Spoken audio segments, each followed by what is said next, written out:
तो हम कंफ्यूज हुए कि जब मेहनत का फल मीठा होता है तो भला इतनी मेहनत करने वाले लोग फिर भी क्यों चिंता में, क्यों अभाव में हैं, क्यों कर्जे में हैं। फिर हमने सोचा कि शायद जो नेता लोग हैं वो शायद इनके पक्ष के नहीं होंगे। थोड़े से बड़े हुए, टीवी देखने लगे, अखबार पढ़ने लगे, चुनाव के पोस्टर देखने लगे।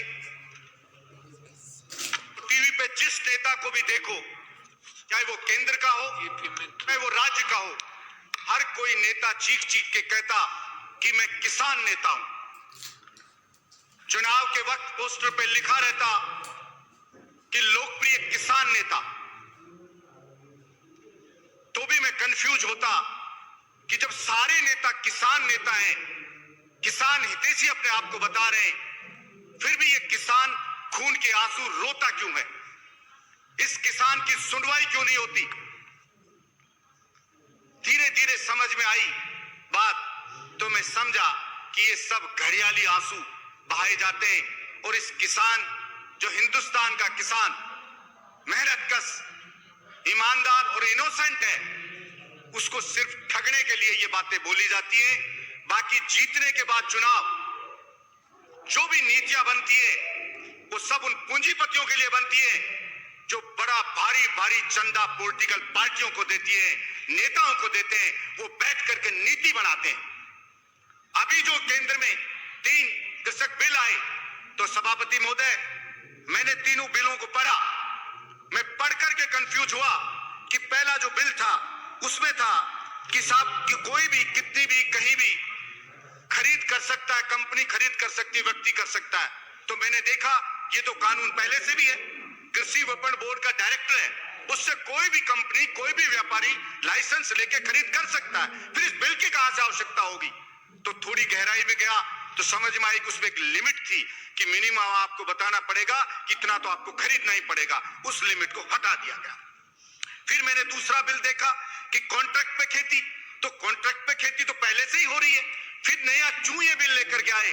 तो फिर उसकी गहराई में गया तो समझ में आया कि कॉन्ट्रैक्ट की जो खेती करने के लिए जो होती थी, उसमें जो किसान संगठन थे, किसानों की मांग पे ये चीज हो गई थी कि भाई इसके अंदर सजा का प्रावधान होगा, उसमें अगर कॉन्ट्रैक्ट तोड़ता है कोई कंपनी और व्यापारी, उसके खिलाफ एक्शन होगा।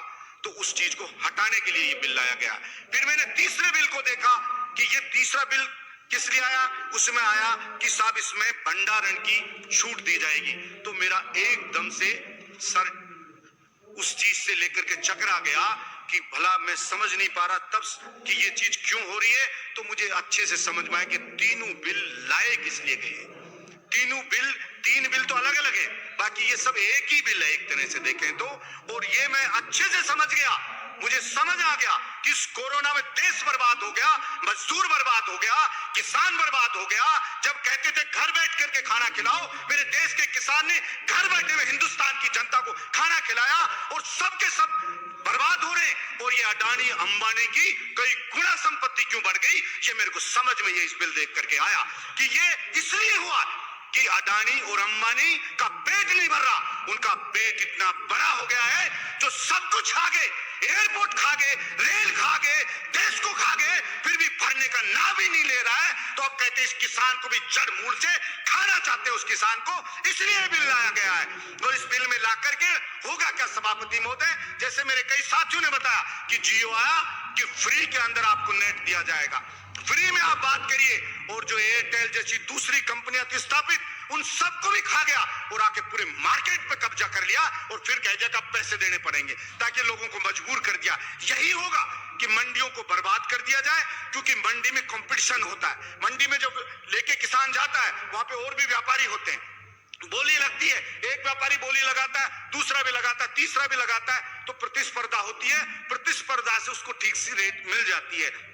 जब ये सब हो जाएगा, मंडियां खत्म हो जाएंगी, सब चीज खत्म हो जाएगी, और फिर ये जो बड़े लोग हैं, क्योंकि उनके पास पैसा है, किसान के पास इतना पैसा नहीं है, छोटे आदमी के पास इतना पैसा नहीं है कि भंडारण कर सके, वो वेयर हाउस बना सके, वो कोल्ड स्टोरेज बना सके, और अडानी अंबानी आएंगे और सब कुछ खरीद लेंगे, वेयर हाउस बड़े बड़े बना देंगे और कहेंगे मंडी से ज्यादा पैसे में खरीद रहे हैं। और जब सब कुछ बर्बाद हो जाएगा, सब भंडारण कर लेंगे, पूरे देश का अनाज सब कुछ कर लेंगे, फिर कहेंगे कि आप मुंह मांगी रेट में इसको मार्केट में बेचेंगे, और आपको लेना पड़ेगा, जनता को लेना पड़ेगा, और वो प्रॉफिट कमाएंगे। इसलिए ये भंडारण की शर्त को हटाया गया है। इसलिए मैं कहना चाहता हूं कि मेरे राजस्थान की जनता, आपने मांगा केंद्र के लिए कि हमारे को 25 की 25 सीट दो। मेरे राजस्थान की भोली भाली मेहनतकश जनता ने 25 की 25 सीट जिता करके आपको दे दी। ऐसे ऐसे लोगों को जिता दिया एमपी, जो जीतने के बाद जनता को गांव में जाके जीत कर धन्यवाद तक देने आज तक नहीं आए। गांव के अंदर जनता ढूंढ रही है उनको, लेकिन उनको रिकॉर्ड मतों से जिता के भेज दिया, इस आशा में कि शायद हमारे लिए कुछ होगा।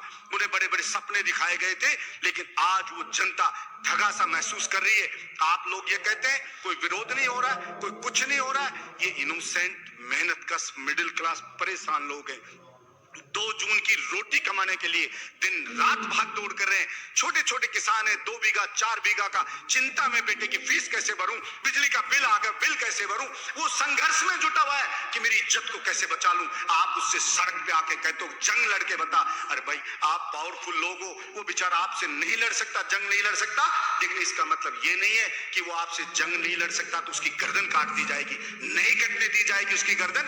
और आपको भ्रम हो सकता है, भ्रम हुआ था नंदवंश को भी कि कोई ये चाणक्य जो आया है ये मेरे सिंहासन को नहीं हिला सकता, ये चंद्रगुप्त है कि मेरे सिंहासन को नहीं हिला सकता, लेकिन उनको धूल चटा के मिट्टी में मिलाया, इस बात का इतिहास गवाह है। इसलिए किसी भी व्यक्ति को यह अहंकार नहीं होना चाहिए, और किसी भी व्यक्ति को कभी शरीफ आदमी को कम करके नहीं आंकना चाहिए, क्योंकि मेरा मानना है कि जिस दिन शरीफ आदमी, मेहनत के साथ ईमानदार आदमी जिस दिन वो जग गया और जिस दिन उसने ठान लिया लड़ने के लिए, तो फिर ये जो ढोंग ढांग कर करके बनने वाले लोग, उनकी औकात नहीं है कि उनके सामने क्षण भर भी वो मुकाबला कर लें। इसलिए मैं आपसे निवेदन करता हूं, बाजरा मेरे राजस्थान में, बाजरा सभापति महोदय, पूरे हिंदुस्तान में जितना बाजरा पैदा होता है उसका 41.3% बाजरा राजस्थान स्टेट अकेला पैदा करता है। लेकिन मेरे को बड़ी अफसोस हुआ कि कोई भी यहाँ विधानसभा में भी इस बात की चर्चा नहीं करता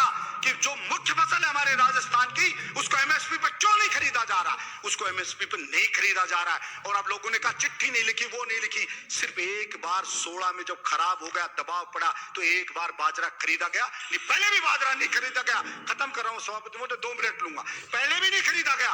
इसलिए कोई कभी इस बात की किसी एमपी को मैंने आवाज उठाते लोकसभा में नहीं देखा कि वहां पे वो कहते कि राजस्थान में बाजरे की फसल है उसको एमएसपी पे खरीदा जाए। एमएसपी पे रेट जो उसकी बाजरे की है 2125 रुपए रेट है सभापति महोदय, और बाजरा मार्केट में बिक रहा है 1200 रुपए क्विंटल बिक रहा है। मतलब लगभग डबल रेट पर अगर वो बिकता तो किसान को कितना फायदा होता, किसी ने उसकी चिंता नहीं की।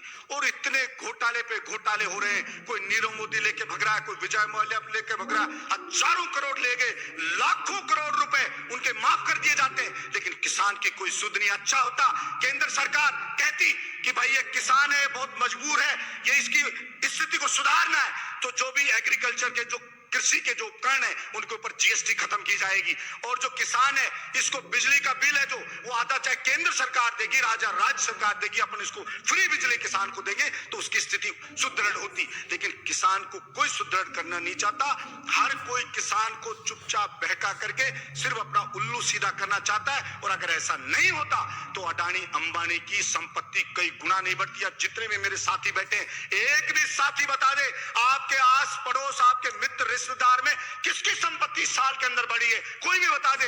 हर आदमी की संपत्ति गिरी है, हर आदमी बर्बाद हुआ है। फिर अडानी अंबानी में कौन सी चीज है कि उनकी संपत्ति कई गुना बढ़ती जा रही है? ऐसा कौन सा वो कहां से पैदा हो गए कि सब कुछ उनका बढ़ता जा रहा है? लेकिन मैं समझाऊं कि सरकारें नीतियां ऐसी बनाती है कि उनको मालामाल कर दिया जाता है और गरीब आदमी, मेहनत का आदमी के खून को चूस लिया जाता है। नोटबंदी हुई थी सभापति महोदय, तो सपना दिखाया गया था गरीब जनता को, मेहनत कर जनता को, कि नोटबंदी होने के बाद में अमीर और गरीब के बीच की खाई पात दी जाएगी, अमीर और गरीब बिल्कुल बराबर हो जाएंगे। लेकिन उस नोटबंदी को बंद हुए इतना समय हो गया और उसके बाद वो गरीब की तो बावड़ी नहीं, वो गरीब तो बेचारा और गरीब होता चला गया और कुछ बर्बाद होता चला गया और अडानी और अंबानी की संपत्तियां कई गुना बढ़ती चली गई। इसलिए उस जनता के अब समझ में आ गया है कि वो नोटबंदी किस लिए की गई थी। इसलिए मैं आपके माध्यम से मैं प्रार्थना करता हूं, मैं तो विपक्ष से भी प्रार्थना करता हूं, प्रधानमंत्री जी से प्रार्थना करता हूं कि मेरे देश की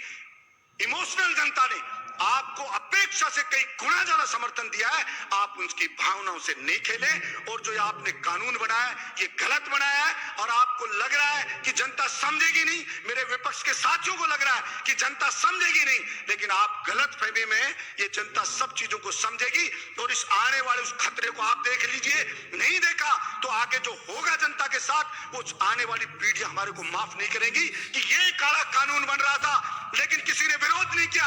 इसलिए हो सकता है मेरा बोलना, मेरा प्रयास, मैं चाहे आंदोलन करना पड़ा तो वो भी करूंगा, मेरा प्रयास हो सकता है सागर में बूंद के जैसा ही हो, लेकिन मैं फिर भी करूंगा। मैं उसी चिड़िया की तरह करना चाहता हूं। जंगल में एक बार आग लग गई तो एक चिड़िया चोंच में भर भर के पानी लाके आग के ऊपर डाल रही थी बुझाने के लिए।